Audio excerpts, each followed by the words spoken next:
Assalamualaikum warahmatullahi wabarakatuh. Salam sehat dan bahagia.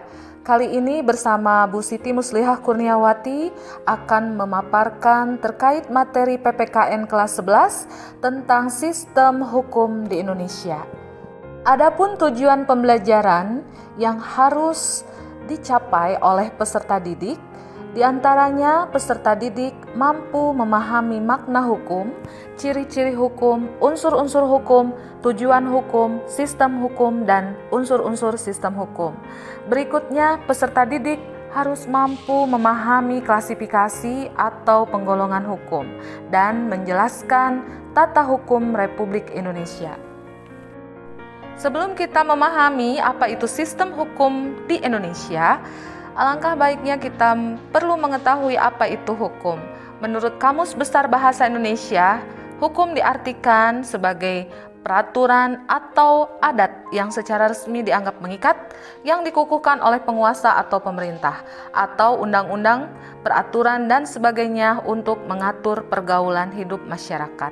Adapun menurut Jurnal Hukum, Nyoman Gede Remaja menyampaikan bahwa hukum adalah suatu norma yang di dalamnya ada perintah atau sesuatu yang harus dilaksanakan, ada larangan, sesuatu yang tidak boleh dilaksanakan, dan ada sanksi, yaitu hukuman bagi yang melanggar larangan tersebut, serta diciptakan oleh instansi yang berwenang.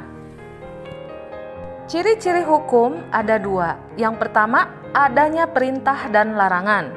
Yang kedua, perintah dan larangan itu harus ditaati dengan akibat diberikan sanksi hukum bagi yang tidak mentaatinya. Mengapa dikatakan hukum? Karena hukum memiliki 4 unsur. Unsur yang pertama terdiri dari peraturan mengenai tingkah laku dalam pergaulan masyarakat. Unsur kedua, peraturan itu dibuat oleh badan resmi yang berwenang. Unsur yang ketiga, peraturan itu umumnya bersifat memaksa. Unsur yang keempat, adanya sanksi terhadap pelanggar peraturan itu bersifat tegas. Tujuan dari adanya hukum ada dua. Yang pertama, mewujudkan tertib hukum bersama di dalam masyarakat atau menjamin kepastian hukum secara damai. Yang kedua, mencapai keadilan atau memelihara rasa keadilan di dalam masyarakat. Berikutnya, kita akan memahami makna sistem hukum itu sendiri. Sistem hukum adalah keseluruhan hukum yang berlaku dalam negara Indonesia yang saling berkaitan, saling melengkapi, dan saling menentukan secara fungsional atau timbal balik sehingga merupakan suatu sistem. Sistem hukum juga disebut sebagai keseluruhan unsur-unsur hukum dan berlakunya hukum dalam kehidupan. Sistem hukum di Indonesia berarti seluruh hukum yang berlaku di dalam negara Indonesia yang saling mempengaruhi satu sama lain untuk mencapai tujuan hukum, yaitu diantaranya menjamin kepastian hukum dan mencapai keadilan. Sistem hukum memiliki 3 unsur yang saling berkaitan satu dengan yang lain. Yang pertama adalah substansi hukum.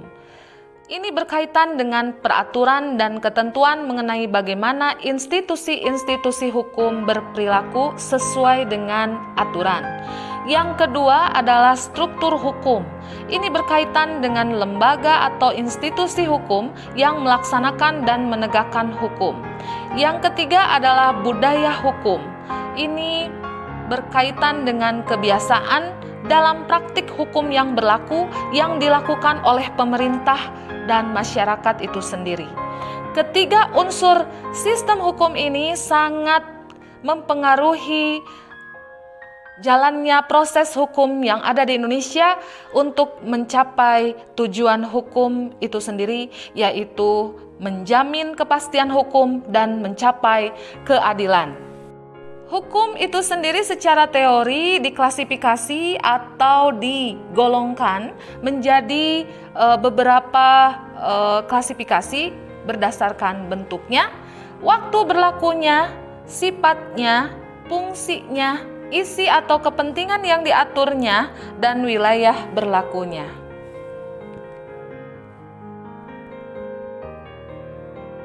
Hukum menurut bentuknya diklasifikasikan menjadi dua, yaitu hukum tertulis yang dapat kita temui dalam bentuk tulisan dan dicantumkan dalam berbagai peraturan negara.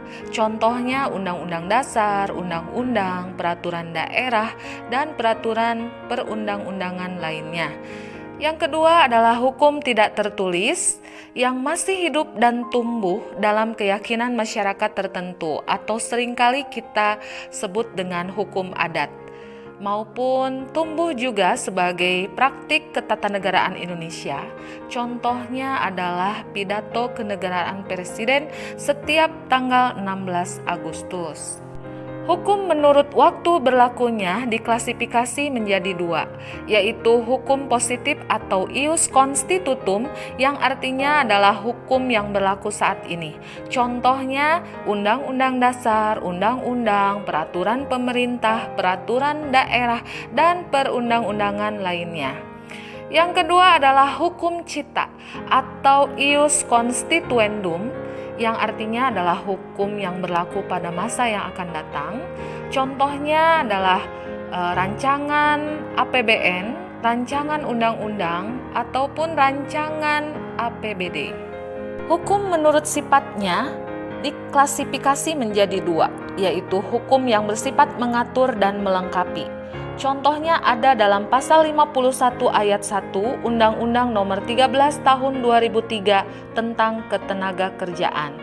Hal ini berkaitan dengan pembuatan perjanjian kerja bisa tertulis dan tidak tertulis. Sifatnya mengatur karena tidak harus atau wajib perjanjian kerja itu dilakukan dalam bentuk tertulis atau bisa lisan, serta tidak ada sanksi bagi mereka yang membuat perjanjian secara lisan. Yang kedua adalah hukum yang bersifat memaksa dan harus ditaati. Contohnya ada dalam pasal 913 Kitab Undang-Undang Hukum Perdata, mengatur tentang bagian seorang ahli waris wajib diberikan sesuai dengan bagiannya dan tidak boleh dikurangi baik dengan hibah maupun wasiat. Hal ini menyatakan bahwa hukum bersifat memaksa dan harus ditaati. Hukum menurut fungsinya diklasifikasi menjadi dua.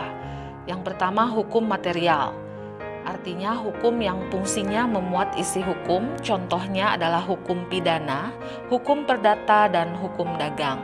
Yang kedua adalah hukum formal, artinya hukum yang fungsinya memuat tata cara bagaimana menegakkan hukum material atau sering disebut dengan hukum acara. Contohnya adalah hukum acara pidana, hukum acara perdata. Adapun hukum menurut isinya diklasifikasi menjadi dua, yaitu hukum publik, artinya hukum yang mengatur kepentingan umum. Contohnya adalah hukum pidana, hukum tata negara, hukum tata usaha negara, dan hukum internasional. Yang kedua adalah hukum privat, artinya hukum yang mengatur kepentingan orang perseorangan. Contohnya adalah hukum perdata dan hukum dagang. Hukum menurut wilayah berlakunya dikelompokkan menjadi 4. Yang pertama hukum lokal, artinya hukum yang berlaku untuk wilayah setempat, yaitu wilayah desa, daerah, atau wilayah adat. Contohnya hukum adat Manggarai Flores, hukum adat Baduy, hukum adat Batak, Minangkabau, dan sebagainya. Yang kedua adalah hukum nasional, artinya hukum yang berlaku secara nasional di suatu negara. Contohnya adalah seluruh peraturan perundang-undangan yang berlaku di suatu negara. Yang ketiga adalah hukum internasional, artinya hukum yang berlaku bagi dua negara atau lebih. Contohnya adalah perjanjian ekstradisi ataupun perjanjian dwikewarganegaraan dan sebagainya. Yang keempat adalah hukum asing, hukum yang berlaku bagi orang asing. Berikutnya yang harus dipahami adalah mengenai tata hukum Republik Indonesia. Hal ini berkaitan dengan keseluruhan peraturan hukum yang diciptakan oleh negara dan berlaku bagi seluruh masyarakat Indonesia yang berpedoman pada Undang-Undang Dasar Negara Republik Indonesia tahun 1945. Tata hukum Republik Indonesia yang merupakan keseluruhan peraturan perundang-undangan yang berlaku ini memiliki jenis dan hierarki atau tingkatan peraturan dari yang tertinggi hingga terendah. Hal ini sesuai dengan Undang-Undang Nomor 12 Tahun 2011 tentang pembentukan peraturan perundang-undangan, di mana yang pertama Undang-Undang Dasar Negara Republik Indonesia tahun 1945 menjadi peraturan yang paling tinggi, yang kedua ketetapan MPR, yang ketiga undang-undang atau peraturan pemerintah pengganti undang-undang atau disingkat Perpu, yang keempat peraturan pemerintah, yang kelima peraturan presiden, yang keenam peraturan daerah provinsi, dan yang ketujuh peraturan daerah kabupaten atau kota.